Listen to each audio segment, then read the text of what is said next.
Hello and welcome to the Oracle Responsys Training Suite, brought to you by Lister Digital. My name is Quinn, and today we will be talking about filters and how to use them.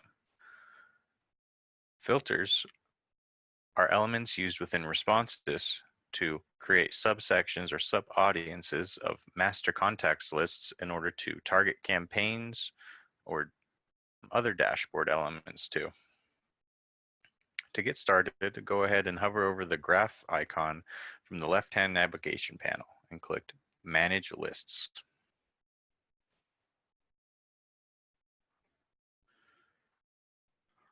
From here, go ahead and ensure that you have the correct contacts list selected from the Contest List drop-down menu, and then go ahead and select Create Filter after ensuring that you've got Filters tab selected.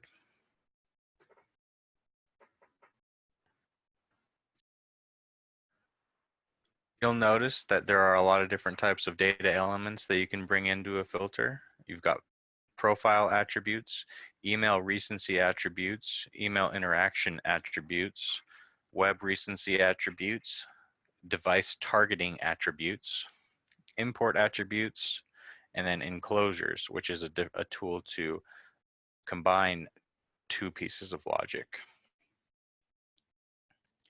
Starting from the top of the list, profile attributes would be information stored about specific customers. This will include all of your custom fields that you've added to your contacts list, as well as all of the standard fields.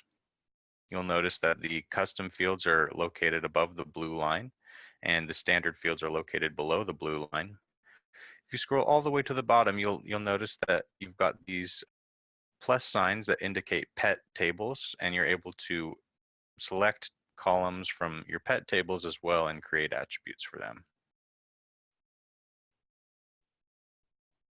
Next, we've got email recency attributes, and these are different attributes that are stored that indicate the last time a user or subscriber interacted with a specific email or any email.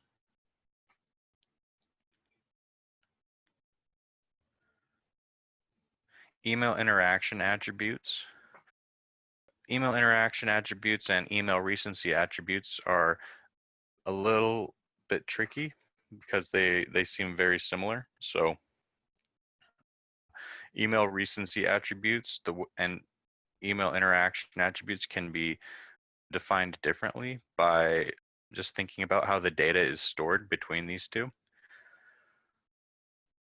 So email recency attributes are actually just a value that is stored within a table, whereas the email interaction attributes is an actual log. So each time a subscriber interacts with an email, that interaction will be stored in a log and can be accessed from the email interaction attributes. Whereas the email recency attributes is just accessing a single value that is updated each time the interaction has been more recently performed. So here you see you can access interaction attributes for sent, skipped, bounced, opened, clicked, converted, purchased, and then cumulatively purchased, and viewed form, submitted form, or are in program.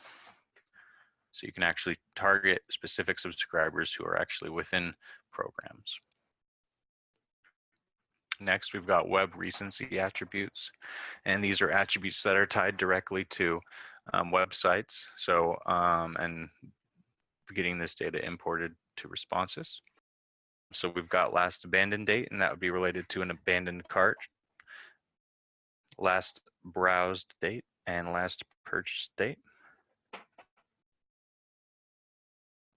Device targeting attributes. So you've got two options here, just last clicked on or last opened on. And that would be related to specific device types, so SMS or what have you.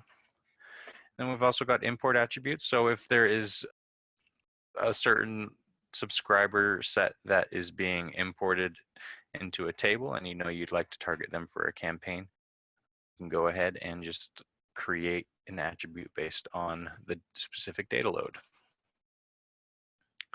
And then enclosures, I will show you as I create a filter here in just a minute. So starting at the top, I'm just going to create a very simple filter that checks for opted in and deliverable subscribers.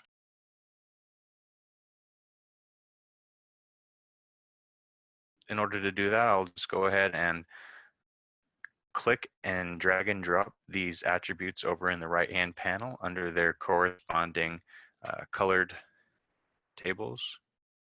So at the top, we've got profile attributes, and then below that, all other attributes.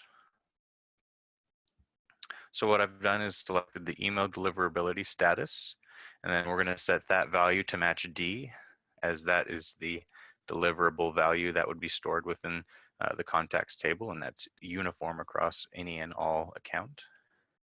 Next, we'll select the email permission status and mark that as I, and that signifies opted in. And so by adding these two conditions to the filter, what we've done is created a condition to only accept people into the filter who are deliverable as well as opted in, since we have this AND condition. If we changed it to an OR condition, it would include anyone in the filter who meets either one of these conditions.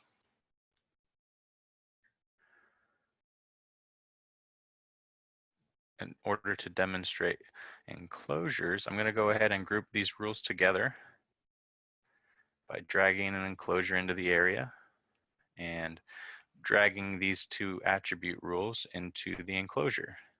So now if you look closely, you can see that we've got an enclosure that is checking for both of these rules in order to essentially create one giant rule that meets both of those conditions. And then outside of the enclosure, we can go ahead and add an additional attribute or condition. And so after I'm able to get the condition outside of the enclosure, this filter would be checking to ensure that both of these conditions are true. And then it would go on and check and ensure that this condition is true after I enter a value for it. And then once I'm sure I've got the filter how I'd like it, I just go ahead and click save and enter a filter name.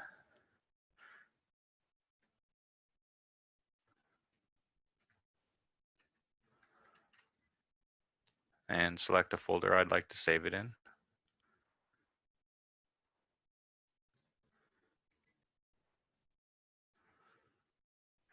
And go ahead and click save. That's just a really quick way to create filters and how to use them.